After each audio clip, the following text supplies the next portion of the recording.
साथियों, कहते हैं कण कण में भगवान विद्यमान है और जो पूजा स्थान हम बनाते हैं उसमें हमारी श्रद्धा, हमारी मानसिकता और हमारा विश्वास ज़्यादा काम करता है। अभी आपने देखा था, परसों एक वीडियो आया था हमारा जिसमें आपको बताया था कि पूजा स्थान कहाँ होना चाहिए और अगर सही दिशा में ना बन पाए, सीधी दिशा में और घूमी दिशा के केस में, तो आप क्या करेंगे? कोई रेमेडी है आपके पास?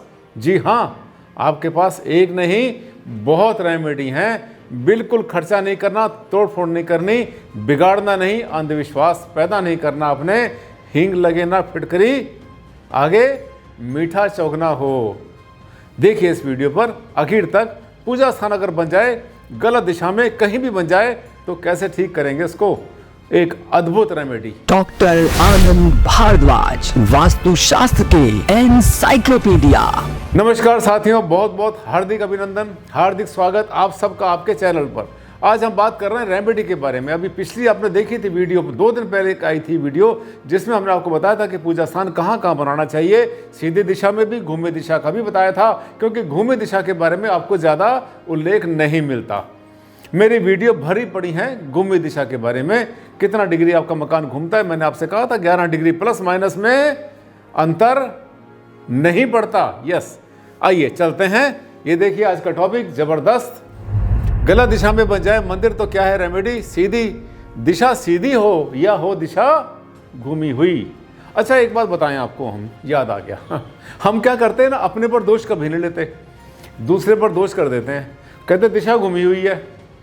सच बता दें आपको, वो दिशा नहीं घूमी, दिशा तो वहीं पर है जहाँ होनी चाहिए थी। भगवान आपका मकान घूम गया, आपका मकान उस दिशा पर नहीं है जो सीधी दिशाएं हैं। मकान घूमा है आपका, दिशा तो वहीं रही, पूरा वहीं रहा। आया समझ में? पर चलिए कोई बात नहीं। हम यही कहते हैं कि सूरज जो है सुबह पूरब से निकलता है, पश्चिम में छुपता है, जबकि छुपता नहीं, वो सूरज वहीं रहता है, हमारी भूमि घूम जाती है। आइए चलते हैं लेकर इस टॉपिक को आगे। रेमेडी, सीधी दिशा का भूखंड परंतु मंदिर गलत दिशा में। बिल्कुल सीधा है। उत्तर यहाँ पर आ गया, दक्षिण यहाँ दराया, पूरब यहाँ पर आ गया, हिंदी में लिखा हुआ है सब समझेंगे। पश्चिम यहाँ पर आ गया, west, east west north south. ठीक, अब मंदिर कहाँ बनेगा? बड़ी सीधी सी बात है, इसमें क्या पूछना, आपने बहुत सीखा हुआ है। ईशान कोण में बनेगा मंदिर, यहाँ बनेगा। ये देखिए यहाँ बन रहा है, ये ईशान कोण, यानी यहाँ पर ये नॉर्थ ईस्ट बनता है हमारा, नॉर्थ ईस्ट ईशान कोण कहते हैं। और यहाँ पे हमारा मंदिर बन गया। भगत जी यहाँ बैठेंगे, इधर मुँह करके पूजा करेंगे, पूर्व दिशा में मुँह करके पूजा करते हैं। हमने आपको बताया था कि चढ़ते सूरज को सलाम करने का नाम, नमस्कार करने का, प्रणाम करने का नाम ही तो पूजा है। ठीक, यहाँ पूजा स्थान नहीं बन पा रहा है। कहाँ बना सकते हैं आप? आपका कमरा यहाँ पर है, उत्तर पश्चिम में, नॉर्थ वेस्ट में। ठीक है, गेस्ट बेडरूम हो सकता है, बच्चों का हो सकता है, आपकी बेटी का हो सकता है, कोई भी हो सकता है। इसके भी ईशान कोण में बना सकते हैं अगर यहाँ नहीं बनता तो। ठीक, यहाँ नहीं बनता, आपका कमरा बना है साउथ वेस्ट में, दक्षिण पश्चिम में, इसके उत्तर पूर्व में बना सकते हैं। पर यहाँ ध्यान करना है कि साउथ वेस्ट में अगर आप अपना कमरा बनाते हैं और यहाँ पे पूजा स्थान बनाते हैं, तो रात को सोने से पहले उसके ऊपर छोटा मोटा पर्दा डाल देना, क्योंकि यंग कपल जहाँ पर सोता है, जहाँ पर उनका शयन कक्ष होता है रात में, वहाँ पर जो है पूजा स्थान उसमें अवॉइड करना चाहिए, बचना चाहिए। इसी तरह से उत्तर पूर्व में बन जाएगा। यहाँ पर अगर किचन में बनाते हैं तो किचन में पार्टीशन कर लो, पूजा का स्थान अलग कर लो और अपने किचन का अलग कर लो, कोई मुश्किल काम नहीं है। ठीक, अब जब यहाँ पर पूजा स्थान बनाएंगे तो आपके मन में एक सवाल आया होगा कि भारद्वाज जी, क्या मैं इंडिविजुअल कमरे में, मेरा कमरा कहीं भी बना है, अगर उसके उत्तर पूर्व में, पूर्व उत्तर में, नॉर्थ ईस्ट में पूर्व मुखी पूजा करता हूँ तो क्या 100% ठीक है? नहीं, बिल्कुल भी 100% ठीक नहीं है। इसको हम कहते हैं कि आपने 50% ठीक कर लिया, तो फिर 100% कैसे ठीक करेंगे? ये सुन लो, बड़ा आसान तरीका है, नोट कर लेना, समझ लेना। पहली बात तो ये कि जहाँ जहाँ पर आपका पूजा स्थान अगर ईशान कोण में नहीं है, तो आपने क्या करना है कि इसके इंटीरियर अंदर का जो वास्तु वैसे ही करना है। राइट साइड में आपकी फायर रहेगी, लेफ्ट साइड में पानी रहेगा। एक तो इसका ध्यान करना आपने। और दूसरी बात यह है कि अगर आपका जो है पूजा स्थान यहाँ नहीं बन पा रहा, ईशान कोण में नहीं बन पा रहा, तो क्या करना है आपने? ईशान कोण में छोटी सी मूर्ति, फोटो, पोज, कुछ भी ईशान कोण में हो सकता है। आपका ड्राइंग रूम हो या हो सकता है वहाँ पर आपकी लॉबी हो, कुछ भी आपको हो सकता है, रिसेप्शन हो सकता है, तो वहाँ पर एक छोटा सा पोज आपने भगवान का लगा लेना है, अपने इष्ट देव का। कोई भी भीड़ इकट्ठी नहीं करनी, बहुत सारे नहीं करने, जैसे सब में आपने कहीं पर भी अपने मंदिर बनाया तो यहाँ पर आपने एक लॉर्ड गणेश जी की, लक्ष्मी जी की, या जिसको भी मानते हैं उसकी छोटी सी तस्वीर या फोटो या कैलेंडर कुछ भी लगा लिया आपने, राइट। उसके बाद क्या करेंगे, जब सुबह सो के उठेंगे तो यहाँ पर पूजा नहीं करनी है आपने। अभी यहाँ से उठे आप, दरवाजे खिड़कियाँ खोलेंगे, घूमते फिरते जाएंगे, वहाँ पर जाकर के सबसे पहले प्रणाम कर देना, नमस्कार कर देना, सच्चे मन से 1 मिनट के लिए खड़े होकर के यहीं पर प्रभु का स्मरण कर लेना, ध्यान कर लेना। इसका मतलब जब सोकर उठे तो सबसे पहले अपने ऊर्जा वहीं से ली गॉड की, जहाँ पर कि भगवान को, गॉड को होना चाहिए था, इष्ट देव को वहीं होना चाहिए था। उसके बाद कहीं पर भी आपका पूजा स्थान हो, वहाँ पे जाके पूजा करिए, बड़ा आसान तरीका है। इसके बाद हम आगे चलेंगे। ये देखिए घूमे प्लॉट में, अगर प्लॉट घुमा है तो आपका पूजा स्थान यहाँ पर आएगा। इधर पूरब आ गया, यहाँ उत्तर आ गया, ईशान कोण यहाँ पर आया, यहाँ पर बैठकर आपने पूजा करनी है।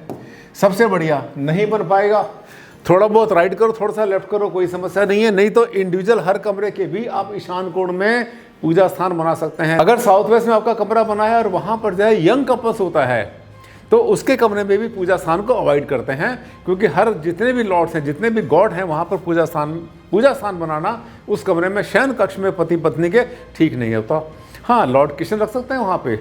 इसके अलावा हाँ, किशन जी का बाल रूप भी रख सकते हैं, अगर संतान की आपको चाहत है तो ये रख सकते हैं। तब क्या करेंगे आप, जहाँ भी आपने पूजा स्थान बनाया बना लो, लेकिन उसके ईशान कोण में बनाओ, उस कमरे के, इंडिविजुअल कमरे के ईशान कोण में बनाओ। कोशिश करो कि वहाँ पर जैसे हमने बोला यंग कपल के रूम में नहीं रखना चाहिए। अब उसके बाद क्या करेंगे, यहाँ पर भी सोएंगे पड़ के आराम से, जहाँ भी उठ रहे हैं बैठ रहे हैं कुछ भी, रात को सोए, सुबह जब उठेंगे अपने अपने कमरे से, आप भी, बड़े बूढ़े भी, बच्चे भी, सब के सब एक बार अपने ईशान कोण में पहुंचेंगे। ईशान कोण में आपका पूजा स्थान तो नहीं है, वहाँ तो आपका ड्राइंग रूम बना हुआ है, यह लॉबी बनी है, यह एंट्रेंस है, कुछ भी है वहाँ पर एक छोटा सा पोस, बहुत छोटा सा पोस, 9 इंच से बड़ा नहीं होना चाहिए। 9 इंच जो है 1 बालिश होती है, इससे बड़ा नहीं होना चाहिए। कोई भी ऐसी मूर्ति, ऐसी छोटा सा पोस, हाँ तस्वीर बड़ी हो सकती है, तस्वीर में कोई ऐसी लिमिट नहीं कि कितनी बड़ी हो, लेकिन अगर मूर्ति यूज़ करते हैं तो छोटी सी होनी चाहिए। यहाँ रखते हैं ईशान कोण में। अपने अपने रूम से सोकर उठ के जा रहे हैं, सबसे पहले यहाँ पे जाकर हेलो कर दिया, मत्था टेका, प्रणाम किया, यहाँ पर आपने जो है ऊपर वाले से आशीर्वाद ले लिया, और उसके बाद में फिर कहीं पर भी जा कर के कहीं भी आप अपनी नॉर्मल पूजा कर सकते हैं, कोई समस्या नहीं है। ये नहीं, जो वैल्यू सबसे पहले हमने दी वहीं दी जहाँ पर कि गॉड को होना चाहिए था। आगे चलते हैं। अगली जो स्लाइड है वो आपके लिए बहुत ज़बरदस्त बनने वाली है। ये देखिए, इससे आपकी समस्या बिल्कुल हल हो जाएगी, पूरी तरह से हल हो जाएगी, क्योंकि ये वो सवाल है जो आमतौर पे मुझसे वो लोग पूछते हैं जिनकी उम्र 50 साल, 60 साल, 70 साल, 80 साल है, जो हमारे बड़े बूढ़े हैं, जो आमतौर पे जाप करते हैं, दुर्गा सप्तशती का पाठ करते हैं, हनुमान चालीसा का पाठ करते हैं, अपने इष्ट देव को ध्यान करते हैं, और लंबा पाठ होता है उनका, कहते हैं घंटा, आधा घंटा, 2 घंटे लग जाते हैं हमें। तो वहाँ बैठ के कैसे पूजा करें, तब आपको बताते हैं तरीका। देखिए, सब पॉइंट नोट कर लेना। अगर आपने स्मरण करना, जाप करना, पाठ करना, किसी भी जगह पर पूरब मुखी होकर के आप अपने बेड के ऊपर, चेयर के ऊपर, जहाँ भी बैठना है, जहाँ कंफर्टेबल हो। आपका अपना कमरा कहीं और होगा, बच्चों का कमरा अलग होगा, पूजा स्थान कहीं और बना होगा।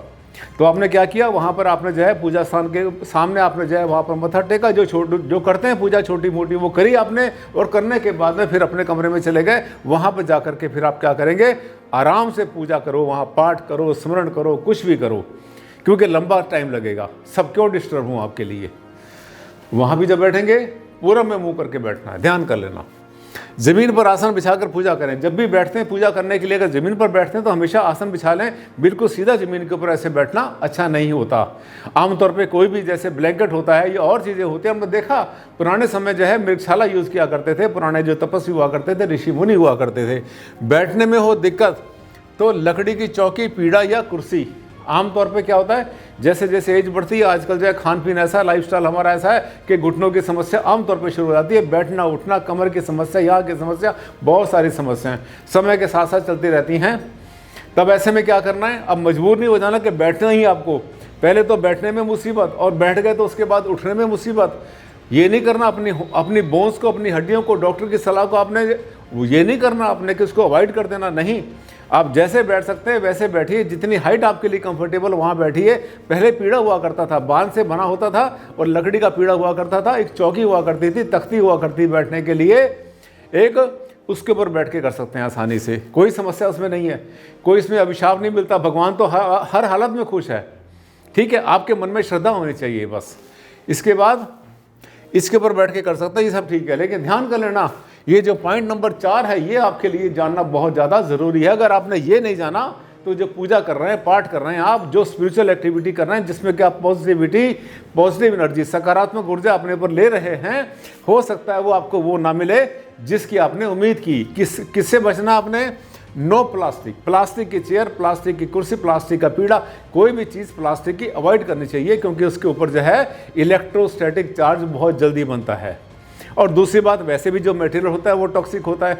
तीसरी बात, उसमें केमिकल भी होता है। तो बहुत चीज़ें होती है, खैर अभी डिस्कस करने का समय नहीं है, फिर बताएंगे कभी आपको प्लास्टिक में क्या क्या नेगेटिव होता है, क्या पॉजिटिव होता है। इस पर नहीं बैठना। एंड अवॉइड मेटल, जो मेटल की चीज़ें होती हैं, धातु की बनी होती हैं, जैसे लोहे की कोई चीज़ बनी होती है या पीतल की बनी हो, तांबे की बनी हो, उसके ऊपर बैठकर भी पूजा नहीं करनी चाहिए, क्योंकि क्या करता है वो एनर्जी को एब्जॉर्ब करता है अपने अंदर, खींच लेता है एनर्जी को, क्योंकि वो होते हैं सबके सब good conductor of heat and electricity. Science पढ़ते हैं अगर आप, फिजिक्स के छात्र रहे हैं, तो आपके समझ में ये जो फैक्ट है ये बहुत जल्दी आएगा, बहुत आसानी से आएगा।